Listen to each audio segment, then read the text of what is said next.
ఎంతైనా సినిమా నటుడు cinema నటుడే. Posani Krishna Murali cinema నటుడు. జైల్లో ఉన్నా ఎక్కడ ఉన్నా నటుడు కాకుండా పోతాడా ఆయన? అలాగని ఆయన ఇప్పుడు నటిస్తున్నారు అనట్లేదు. ఆయనకున్న క్రేజ్ అలాంటిది. సిఐడి అధికారులు కూడా సిఐడి పోలీసులు కూడా ఆయనతో సెల్ఫీలు దిగడానికి ఎగబడ్డారట. ఇది ఇప్పుడు బాగా వైరల్ అవుతుంది. వాస్తవానికి రిమాండ్ ఖైదీగా ఉన్నాడు ఆయన.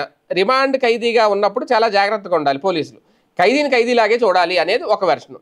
కాకపోతే ఆయన నటుడు కాబట్టి, యాక్టర్ కాబట్టి, చాలా సినిమాల్లో చేసిన యాక్టర్ కాబట్టి, అలాంటి యాక్టర్ వచ్చాడు, మళ్ళీ బెయిల్ మీద తెచ్చి బయటికి వెళ్ళిపోతే మళ్ళీ ఆయనతో ఫోటో దిగలేమేమో, ఒక గుర్తుగా ఉంటుంది అని చెప్పి ఆయనతో ఫోటోలు దిగేవాళ్ళు. అంటే ఎవరి హడావిడి వారదన్నట్టు, ఎవడు కూడా వాళ్ళదన్నట్టు. ఆయనేమో ఒక పక్క టెన్షన్లో ఉన్నాడు, ఆరోగ్యం బాగాలేదు, హెల్త్ పరంగా సిక్ అయిపోయి ఉన్నాడు. ఎప్పుడు బయటికి వెళ్తామరా దేవుడు అని ఆయన ఉంటే, మీతో ఒక ఫోటో దిగుతాను, ఫోటో ఫోజ్ ఇవ్వండి, సెల్ఫీ దిగుతాను అని చెప్పి ఫోటోలు దిగుతా అని చెప్పి సిఐడి పోలీసులు సెల్ఫీలు దిగుతున్నారట, పోటాపోటీగా దిగుతున్నారట. ఇప్పుడు ఇదే ఒకరోజు కస్టడీలో భాగంగా ఆయన సిఐడి పోలీసులు జైలు నుంచి సిఐడి కార్యాలయం తీసుకెళ్లారు. విచారణ ముగిసిన తర్వాత కోర్టులో హాజరుపరిచి జైల్లో అప్పగించారు. పోసాని జైలుకి వెళ్లే సమయంలో ఆయనతో పాటు వచ్చిన సిఐడి పోలీసులు ప్రధాన గేటు వద్ద నిలబడి ఫోటోలు తీసుకున్నారట.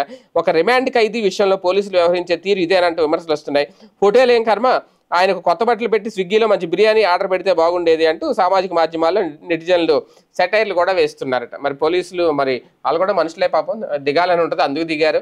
లేదంటే ఇలాంటి మరి రిమాండ్ ఖైదీ విషయంలో అలా చేయకూడదు అనేది సిఐడి పోలీసు. ఇదైతే సోషల్ మీడియాలో బాగా వైరల్ అవుతుంది.